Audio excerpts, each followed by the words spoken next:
So prior to Yosef's revealing himself to his brothers, what do you think was going through the brothers' minds? All the Shvatim that had accused of him being spies. Shimon had been taken and put into prison.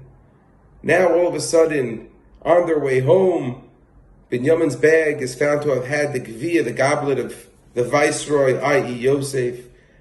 Everything was pointing down. They looked at this person in front of them as the source of all their tsar, the source of all their sorrow. This viceroy standing in front of him was the source of all their problems.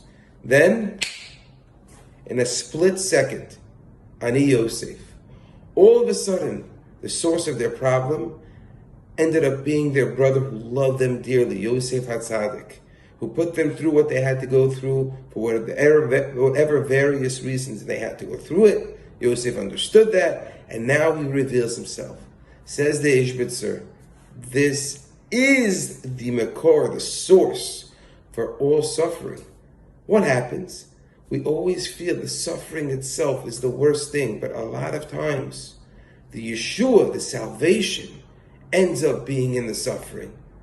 Sometimes we have Tzar Gidul Banu, raising children, it's hard. Sometimes they're not going the way we want them to go. But at the end of the day, more times than not, the trials and tribulations that the children go through to get to where they have to be a man or a woman, end up adding to their character, end up building them as people. Says the Ishbitzer, the source of the Tsar is the salvation sometimes. And that's what we're going to learn out from Yosef HaTzadik. We understand that and we take that in. We can look at Tsar in a different way. Doesn't mean it's easy. Never is. But if we can see that maybe, that the Tsar can end up being the actual salvation, we can have a different look at it as it's happening.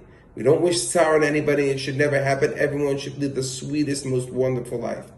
But in an inevitability case where it does happen, let's try to look at it like that.